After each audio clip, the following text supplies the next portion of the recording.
오늘 우리에게 주신 하나님의 말씀 마태복음 1장 12절에서 17절 말씀, 마태복음 강의 8번째인데요.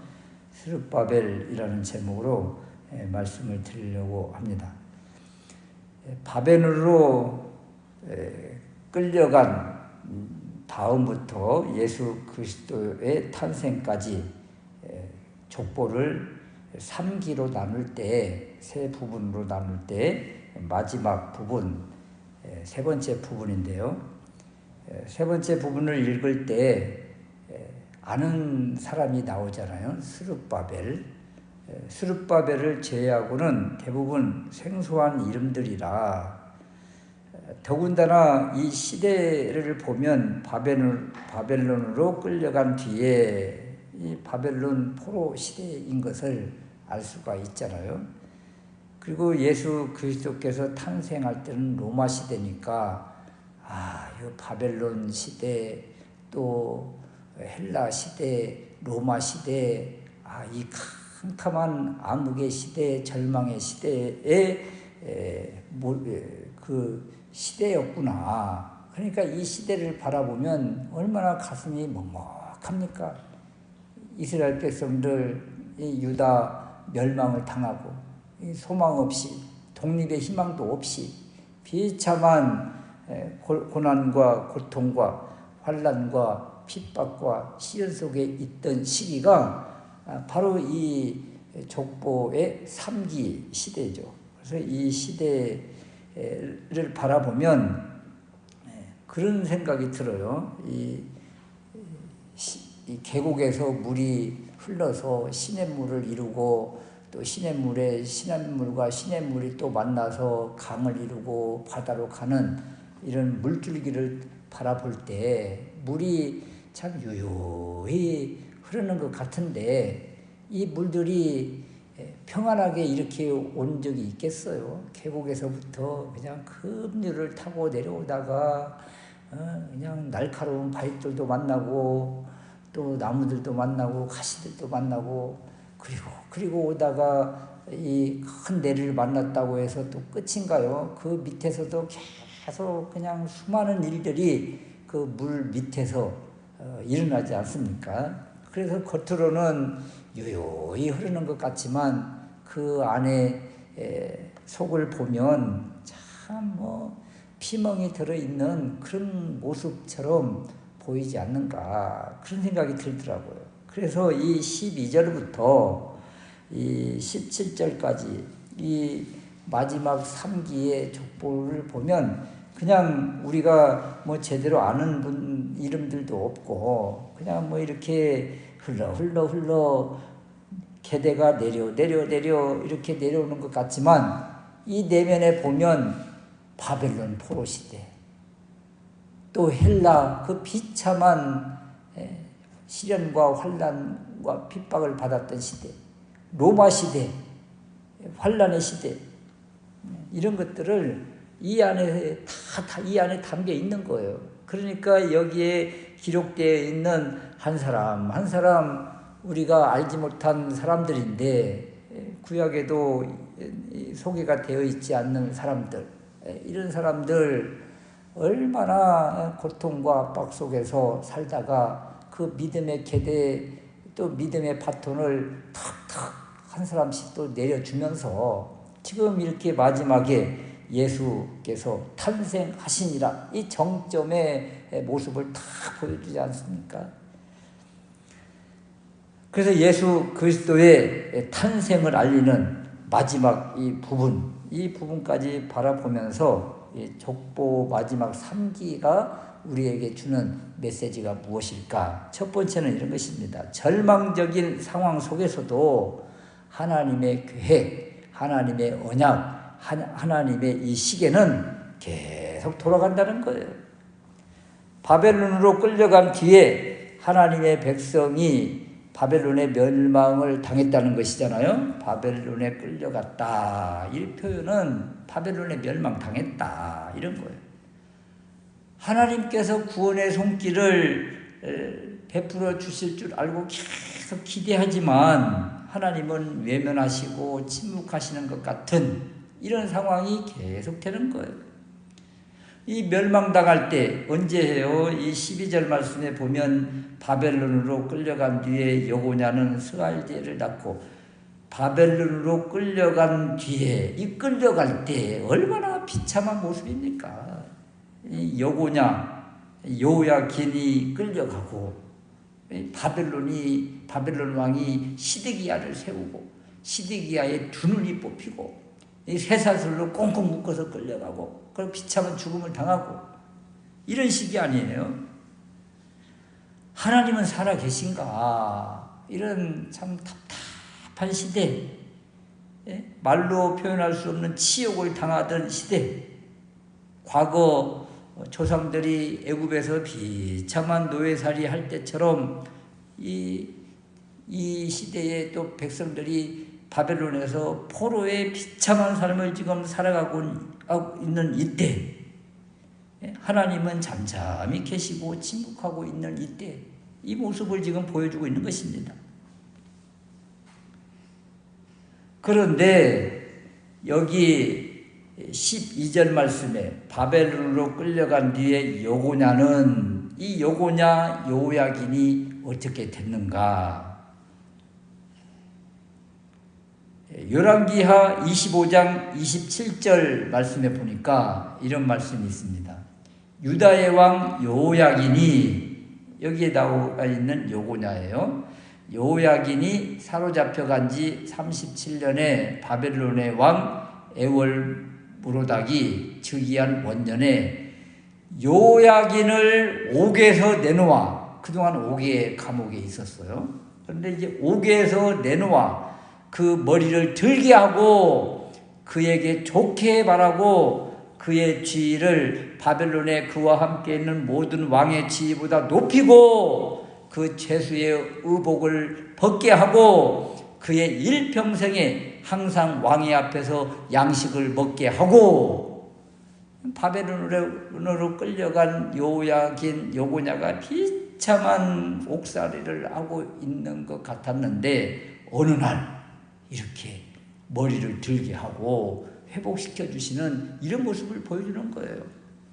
아무 소망 없더니 죄수의 삶, 기가 막힌 삶 가운데서 이제 죽음을 바라보는 그때에 이 요고냐의 머리가 들리는 것입니다. 감옥문이 열리고 죄수의 옷이 벗겨지고 이제 새 옷을 입고 왕의 대열, 바벨론의 왕의 대열에 같이 껴서 지위가 회복되는 이런 모습을 보여주고 있는 거예요. 그래서 여기 12절 말씀에 바벨론으로 끌려간 뒤에 여고냐는 이 한 문장 속에 비참한 포로기가 보여지지만 이렇게 열왕기하의 말씀들과 이렇게 견주어 보니까 그러다가 하나님께서 회복의 은혜를 주시더라, 이런 것이죠.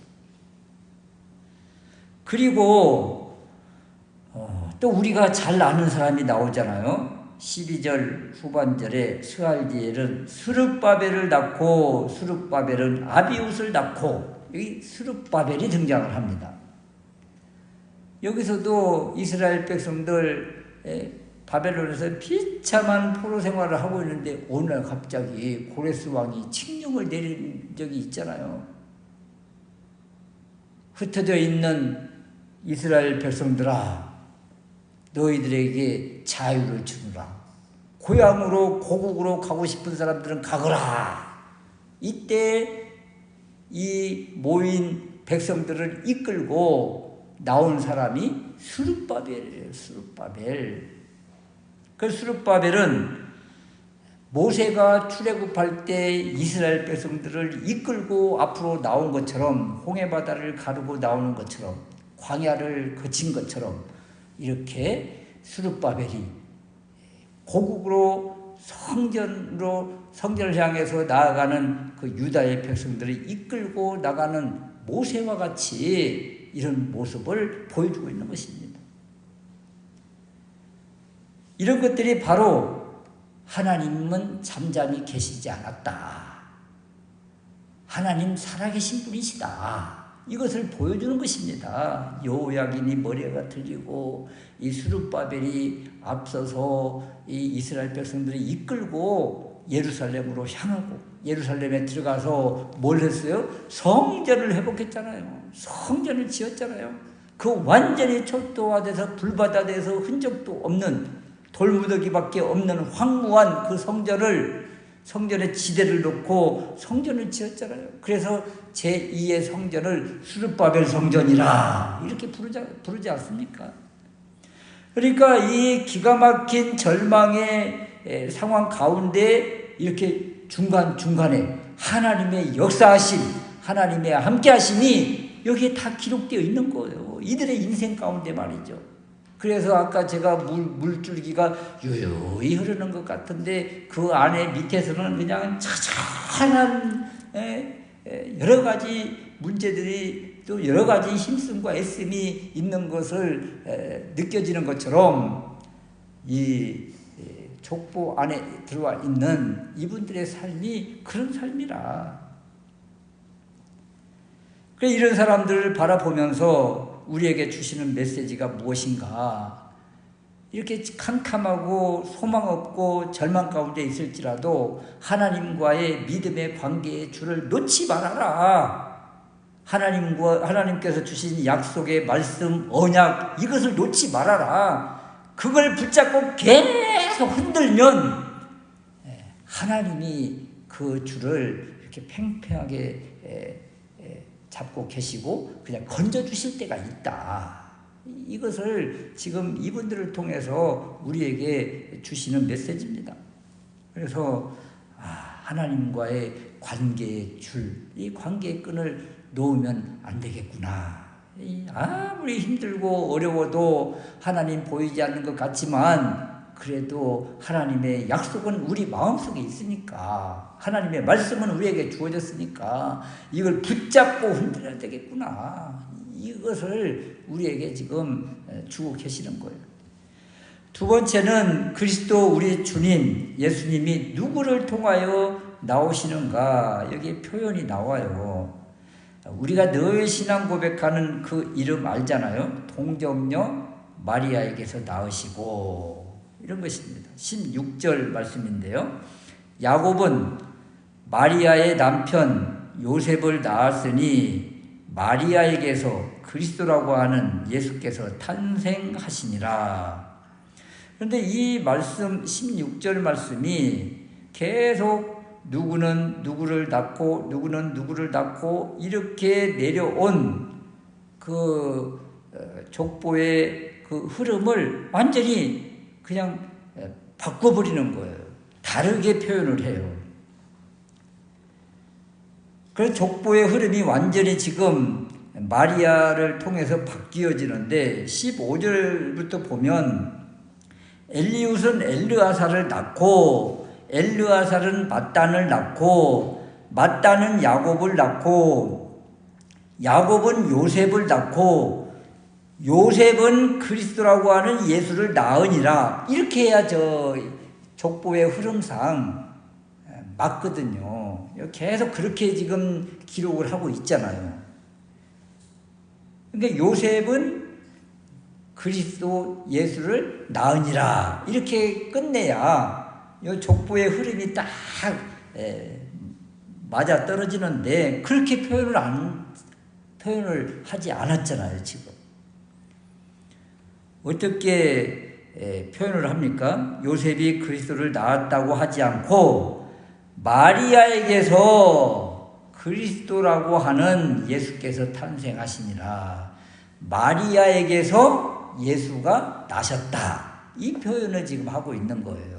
그러니까 지금까지 누가 누구를 낳고 이 모습을 완전히 마리아에게 와서 바뀌어지는 거죠. 그리고 여성들이 등장하는 곳이 몇 군데 있잖아요. 이 계보 안에 3절 말씀에 보면 유다는 다말에게서 베레스와 세라를 낳고 유다는 다말에게서 베레스를 낳았다 그러잖아요. 또 5절에는 룻에게서 오벳을 낳고 룻에게서 오벳을 낳고 또 6절은 다윗은 우리아의 아내에게서 솔로몬을 낳고, 이 표현으로 하면 이렇게 똑같은 방법으로 기록을 해야 되지 않겠어요? 요셉은 이제 다말과 룻과 우리아의 아내 이 표현 방법대로 하면 이렇게 해야 정상인 거예요. 요셉은 마리아에게서 예수를 낳고, 이렇게 해야 정상인데 그렇게 표현을 안 합니다. 마리아에게서 그리스도라고 하는 예수가 탄생하시니라, 예수가 낳으셨다, 이런 표현을 해요. 그러니까 그동안은 낳고가 다 능동형 동사로서 그 여인이 또는 어떤 대상의 사람이 의도적으로 자기가 이렇게 내놓는 거예요. 자기가 내놓는 것. 그런데 마리아에게서 그리스도가 태어나시는 이 모습은 수동형 동사를 사용해서 마리아가 주권적으로 능동적으로 이렇게 아이를 생산해서 내놓는 이런 모습이 아니에요. 그래서 이 방식은 일단 잉태되는 것부터 초자연적인 방법, 어떤 방법이요? 요셉과 마리아의 관계성 속에서 아이가 잉태된 것이 아닌 초자연적인 방법, 성령으로 잉태되었기 때문에 요셉과 마리아가 이렇게 능동적으로 자기들의 어떤 주권적으로 한 것이 하나도 없는 거예요. 그래서 수동형 동사를 쓰고 있는 거예요. 그래서 이 모습만 보고도 요셉과 마리아를 통해서, 관계를 통해서 잉태된 것이 아니구나, 이것을 지금 이 16절 말씀을 통해서, 이 말씀 속에서도 그것을 우리가 볼 수가 있다. 그리고 지금 예수 그리스도께서 수동적으로, 이 마리아가 수동적으로 이 주님을 이렇게 내놓는 이런 모습인데, 그러니까 주님이 능동적으로 이렇게 스스로 나오는 것처럼 이런 표현을 지금 해주고 있는데요. 이 모습이 어떤 모습인가 하면 자연적인 일반적인 생식을 통해서 낳는 그런 방법이 아니라는 것을 지금 보여주고 있는 거예요. 그러니까 남자와 여자의 관계를 통해서 낳고의 이 모습의 사람은 모든 사람이 다 죄인인 것을 지금 이 족보를 통해서 보여줬어요. 아브라함도 연약하면서 죄인이다. 다윗도 그렇게 위대하고 영웅이고 모든 사람이 다윗과 같은 메시아를 바라보지만 다윗 그 역시 우리아의 아내에게서 솔로몬을 낳은 것처럼 그 분류를 크게 부각시켜서 다윗도 죄인이므로 메시아가 필요하다, 예수가 필요하다, 이것을 계속 강조를 해왔어요. 그리고 나서 그분이 지금 마리아를 통해서 이 땅에 오셨다, 이것을 지금 보여주고 있습니다. 그러면 이 모습은 지금 무엇을 이야기하고 있는가 하면, 이 마태복음이 기록될 당시가 언제인가를 보면 보통 학자들이 70년대에서 80년대, AD 70에서 80년대로 봅니다. 그러면 이때가 누구 시대예요?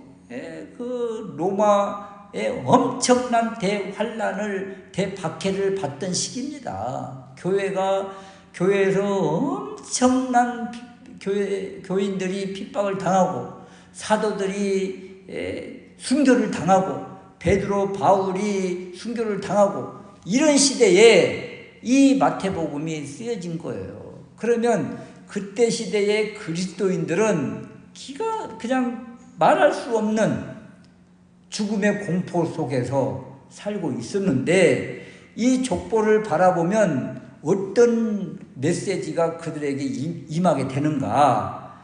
지금 이 3기 시대 바벨론으로 끌려간 뒤에 그리고 예수 그리스도께서 탄생하는 이 시기가 캄캄한 절망의 시기, 포로의 시기였잖아요.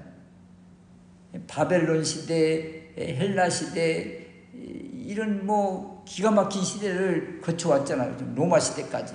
그래서 이런 캄캄함 속에서 횃불처럼 샛별처럼 그 모든 연약함과 모든 죄를 다 해결해 주실 분 메시아 우리 주님이 오셨다.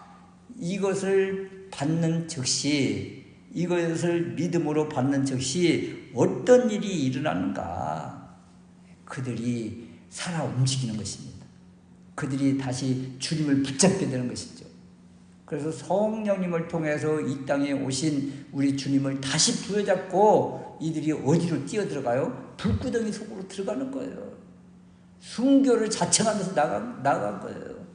그래서 이 마태복음 1장 족보만 가지고도 이때 당시에 이 믿음의 크리스찬들은 아멘 할렐루야 하면서 예수 그리스도를 붙잡고 그냥 순교의 그 현장으로 뛰어 들어갔던 그런 모습이었다는 거예요. 그래서 우리에게 주시는 이 메시지는 다른 건 아닙니다. 오늘날도 우리가 소망이 없고 캄캄하고 내 뜻대로 되지 않고 아픔과 절망과 고통 속에 있을 때, 시련과 환난 속에 있을 때 어떻게 해야 돼요? 여기에 모든 사람들이 기대하고 소망하고 바라고 그리고 연약해서 내 힘으로 해결할 수 없는 그 죄악들, 이것들을 해결해 주시기 위해서 우리 주님이 오셨다. 이것을 바라보고 이 주님을 부여잡게 하는 거예요. 그러면 오늘날도 우리에게 이 햇불과 같은 또 샛별 같은 그런 은혜가 우리 마음속에 찾아오게 된다. 이 예수 그리스도 우리 죄인을 위해서 또 나를 위해서 우리를 위해서 이렇게 오셨구나. 우리 사람이 능동적으로 뭘 해서 되는 것이 아니라 주님이 일방적으로 오셔서 스스로 태어나신 거예요. 이것을 지금 보여주고 있는 거예요. 그래서 우리가 이 주님을 믿음으로 붙잡기만 하면 우리 주님이 알아서 해주시는 것이구나. 우리 주님이 알아서 해주신다. 이것을 우리에게 지금 말씀해 주고 계십니다. 이 주님 우리와 함께 계시고 또 하나님 아버지 살아계시며 주님을 통해서 성령님을 통해서 우리와 함께 계십니다. 그래서 이 주님과 함께 거하면서 이 힘들고 어려운 시기를 믿음으로 잘 이겨내는 우리가 될 수 있으시기를 주님의 이름으로 축원합니다. 아멘.